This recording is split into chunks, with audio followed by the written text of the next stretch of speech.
राज्यामध्ये विविध भागांमध्ये जी काही अतिवृष्टी होते आहे त्या संदर्भात आता आपल्या राज्याच्या कंट्रोल रूमवरनं आम्ही संपूर्ण राज्यात संवाद साधला। सगळे प्रमुख अधिकारी देखील जिल्हाधिकारी असतील, विभागीय आयुक्त असतील, असे सगळे आम्हाला ऑनलाईन उपलब्ध होते।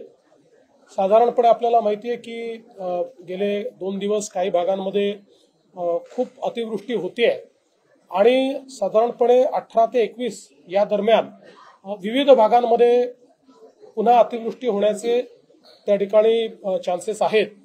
विशेषतः जवळपास 15-16 जिल्हे असे आहेत की त्यातल्या काही जिल्ह्यांमध्ये रेड अलर्ट आहे आणि काही जिल्ह्यांमध्ये ऑरेंज अलर्ट आहे आणि म्हणून अशा सगळ्या जिल्ह्यांमध्ये पुढची देखील व्यवस्था जी आहे ती योग्य प्रकारे व्हावी या दृष्टीने आपला प्रयत्न चाललेला आहे। कोकण विभाग जो आहे या कोकण विभागामध्ये जास्तीत जास्त रेड अलर्ट आपल्याला पाहायला मिळतोय। विशेषतः आता जगबुडी असेल, आंबा असेल, कुंडलिका असेल यांनी इशारा पातळीपर्यंत आता हे पोहोचलेले आहेत, त्यामुळे त्या ठिकाणी आपण अधिक लक्ष देतोय। मागच्या काही वर्षांपासून वशिष्ठीमुळे चिपळूणमध्ये मोठ्या प्रमाणात आपल्याला माहिती आहे पूर येतो, तर वशिष्ठीच्याही पातळीवर त्या ठिकाणी नजर ठेवलेली आहे आणि आवश्यकता पडली तर ज्या काही उपाययोजना करायच्या त्याचं प्लॅनिंग देखील करायला आपण सांगितलेलं आहे। नाशिक विभागाचा जर आपण विचार केला तर नाशिकमध्ये विशेषतः तापी आणि हतनूरला खूप मोठ्या प्रमाणात त्या ठिकाणी पाणी आल्यामुळे रावेरच्या भागामध्ये अधिक पाणी त्या ठिकाणी शिरलेलं आहे आणि सगळ्यात जास्त नाशिक विभागामध्ये जळगाव जिल्हा अफेक्टेड आहे। जळगाव जिल्ह्यामध्ये सुरुवातीला पाणीच नव्हतं, पण गेल्या 2-3 दिवसात प्रचंड अतिवृष्टी त्या ठिकाणी झाली आणि त्यामुळे घरांचं नुकसान असेल, प्राण्यांचं नुकसान असेल, हे देखील मोठ्या प्रमाणात त्या ठिकाणी झालेलं आहे। पुणे जिल्हा जो आहे, पुणे जिल्ह्यातल्या सगळ्या धरणांमध्ये अतिशय चांगलं पाणी आहे, पण आता कुठलंच धरण तिथे इशारा पातळीवर नाही, त्याच्यामुळे त्या ठिकाणी आपण लक्ष ठेवून आहोत। पण विशेषतः अलमाटी जी आहे त्या अलमाटीचा जो काही धोका आपल्याला कोल्हापूरला होऊ शकतो त्या दृष्टीने कर्नाटक सरकारशी सातत्याने आपली चर्चा चाललेली आहे। एसीएस लेवलवर, त्यानंतर आपले जे काही त्या ठिकाणचे चीफ इंजिनियर आहेत त्यांच्या लेवलवर चाललेली आहे। आपले एक इंजिनियर तिथे बसवलेलेच आहेत आपण की जे 24 तास कॉन्टॅक्टमध्ये असतात आणि आता तरी त्या ठिकाणी 519.3 मीटर एवढी त्यांनी पातळी राखलेली आहे, ज्या पातळीत आपल्याला धोका संभावत नाही, पण पाऊस जसा जसा वाढेल तशी ती पातळी वाढू नये आणि त्यांनी तो विसर्ग केला पाहिजे या दृष्टीने त्यांच्याशी आपण चर्चा करतो आहोत। एक अजून आता महत्वाचा प्रयत्न आपला चाललेला आहे की जे हिप्परगी आहे त्या हिप्परगीमुळे आता त्याचं बॅकवॉटर आणि त्याचा मागच्या आपल्या सगळ्या भागामध्ये परिणाम होतो आणि हिप्परगी जवळपास पूर्णपणे त्या ठिकाणी भरलेला आहे आणि म्हणून त्याचाही विसर्ग करावा अशा प्रकारे आपण कर्नाटक सरकारला विनंती केलेली आहे आणि त्यांच्याशी त्या संदर्भात प्रयत्न चाललेला आहे। आता याच्यामध्ये विशेषतः पुणे विभागातला जो कोल्हापूरचा साताराचा घाट सेक्शन आहे किंवा घाटाचा जो भाग आहे या ठिकाणी मात्र मोठ्या प्रमाणात रेड अलर्ट आहे आणि पावसाची जो काही तीव्रता आहे ती या भागामध्ये खूप मोठ्या प्रमाणात आपल्याला पाहायला मिळते। आपण जर इकडे छत्रपती संभाजीनगर विभागामध्ये आलो तर या ठिकाणी बीड, लातूर आणि नांदेड या ठिकाणी मोठ्या प्रमाणात पूरस्थिती आहे। मागच्या काळात हिंगोली, परभणीतही पाऊस जोरात आला, पण आताच्या परिस्थितीमध्ये गेले 2 दिवस आणि पुढचे 3 दिवस बीड, लातूर आणि नांदेड इथली पूरस्थिती जी आहे ही जरा संभावित आहे। विशेषतः आपल्याला माहिती आहे की नांदेड जिल्ह्यामध्ये मुखेडच्या भागामध्ये जो मुक्रमाबाद आहे त्या ठिकाणी जवळपास 206 mm पाऊस पडला, म्हणजे ढगफुटी सदृश अशा प्रकारचा पाऊस हा त्या ठिकाणी पडलेला आहे आणि त्यामुळे जवळपास 5 लोक बेपत्ता झाले, 150 पेक्षा जास्त जनावरांचा वाहून गेल्याचा किंवा मृत्यू झाल्याचा संभव आहे आणि विशेषतः खूप लोक त्या ठिकाणी अडकले होते। एनडीआरएफची टीम, एसडीआरएफची टीम त्या ठिकाणी आपण नेलेली आहे आणि आता मिलिटरीची टीम देखील त्या ठिकाणी पोहोचलेली आहे। मिलिटरीलाही आपण पाचारण केलं होतं, तेही त्या ठिकाणी पोहोचल्यात।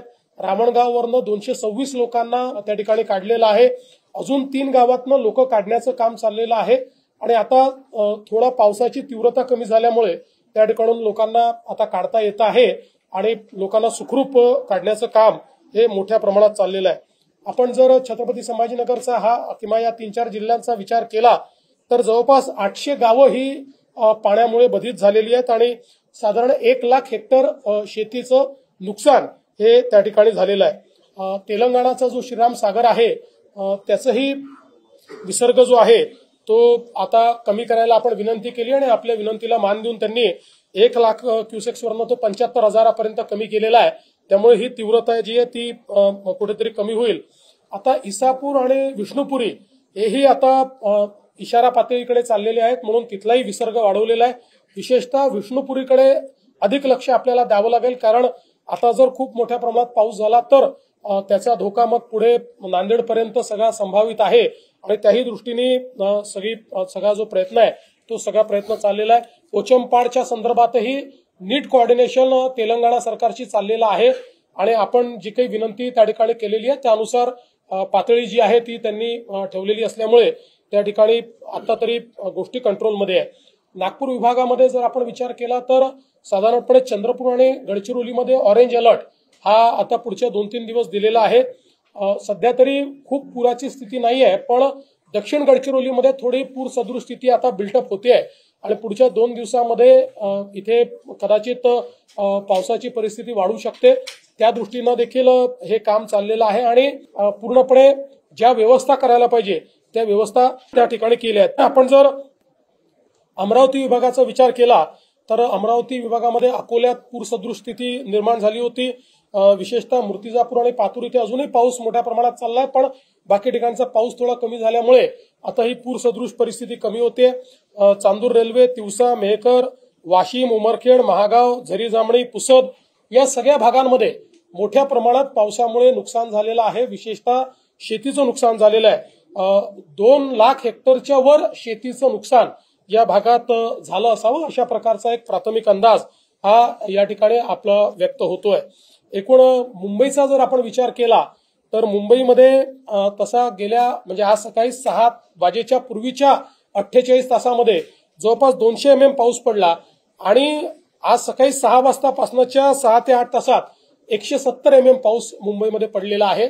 त्यामुळे प्रचंड पाऊस आहे। याच्यामध्ये चेंबूर भागात सर्वाधिक 177 मिलीमीटर इतका पाऊस पडलेला आहे।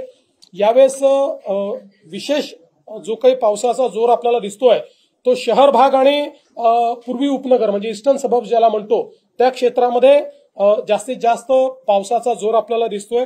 एकूण 14 ठिकाणी वॉटर लॉगिंग झालेलं आहे, ज्यापैकी 2च ठिकाणी ट्रॅफिक पूर्णपणे थांबवावं लागलं, बाकी ठिकाणचा ट्रॅफिक चाललेला आहे।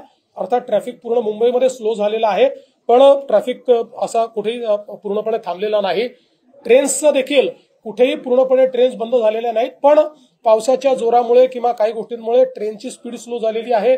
काही ठिकाणी त्या थांबून काही वेळाने पुढे गेलेल्या आहेत, त्यामुळे ट्रेन्स ज्या आहेत त्या सगळ्या लेट चाललेल्या आहेत। काही ना काही प्रमाणात ट्रेन्स आता लेट आहेत। मात्र ही एक महत्वाची गोष्ट आहे की ट्रेन्स पूर्णपणे या कुठेही थांबलेल्या नाहीत। साधारणपणे डॉपलरनी जी काही माहिती आतापर्यंत आपल्याकडे आली आहे तर मुंबईमध्ये पुढचे 10 ते 12 तास अतिशय पावसाचा तीव्र जोर असण्याची शक्यता आहे। रेड अलर्ट देखील मुंबईला मिळालेला आहे। आज आपण सकाळचं सत्र तर नव्हतं, पण दुपारच्या सत्रामध्ये शाळांना सुट्टी दिलेली आहे आणि मंत्रालयात वगैरे देखील आपण हे सांगतोय की दुपारी लवकर 4 वाजेनंतर लोकांना निघून जायची परवानगी जी आहे ती आपण या ठिकाणी देतो आहोत, कारण ही जशी जशी इंटेन्सिटी वाढेल तसं तसं लोकांना किंवा कर्मचाऱ्यांनाही जाण्याकरता अडचणी होतील। आज संध्याकाळी 6-6:30 नंतर हाय टाईड आहे किंवा त्या ठिकाणी साधारण 3 मीटरच्या लाटा असतील। उद्या 4 मीटरपर्यंत लाटा ज्या आहेत त्या अपेक्षित आहेत। त्यामुळे हा जो काही भरतीचा काळ आहे त्या काळामध्ये लोकांनीही काळजी घेतली पाहिजे। अनेक वेळा लाटा पाहण्याच्या नादामध्ये लोक अडचणीमध्ये येतात, त्यामुळे हे लक्षात घेतलं पाहिजे की आज संध्याकाळी 6 नंतर आणि उद्या या 3 मीटर आणि 4 मीटरच्या लाटा या त्या ठिकाणी असतील। त्या काळामध्ये मोठ्या प्रमाणात पाऊस असेल, त्यामुळे समुद्राची पातळी आणि नाल्यांची पातळी सारखी असेल आणि म्हणून आपल्याला मोठ्या प्रमाणात पाणी पंपिंग करावं लागेल।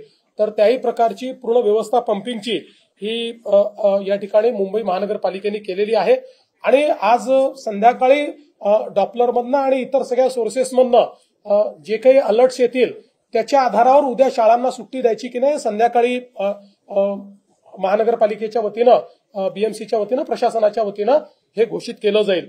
आतापर्यंत जो काही अंदाज आलेला आहे त्याच्यामध्ये संपूर्ण महाराष्ट्रात एकूण 4 लाख हेक्टर जी काही जमीन आहे ही म्हणजे त्याच्यावरची पिकं जी आहेत ती पिकं पावसामुळे बाधित झालेली आहेत आणि याच्यामध्ये विशेषतः यवतमाळ, नांदेड, वर्धा, बीड, वाशिम वगैरे हा जो सगळा भाग आहे याच्यामध्ये जास्तीत जास्त सर्कलमध्ये म्हणजे वाईड स्प्रेड अशा प्रकारचं नुकसान जास्तीत जास्त सर्कलमध्ये हे या ठिकाणी दिसत आहे।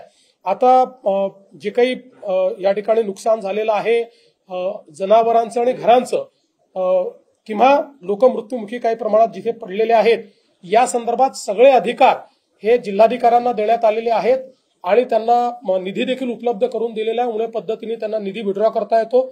त्यामुळे कुठल्याही अशा प्रकारची घटना झाल्यानंतर तात्काळ त्या ठिकाणी जी काही मदत आहे ती मदत त्यांना करता येईल। प्राण्यांच्या संदर्भात असेल किंवा व्यक्तींच्या संदर्भात असेल किंवा घरांची पडझड असेल ते देखील सांगितलेलं आहे। काही ठिकाणी लोकांना तात्पुरत्या निवाऱ्यात जे हलवावं लागतं त्या ठिकाणी चांगली त्यांची जेवणाची सोय झाली पाहिजे, पिण्याचं स्वच्छ पाणी मिळालं पाहिजे, अशा प्रकारचे आदेश देखील आपण त्या ठिकाणी दिलेले आहेत।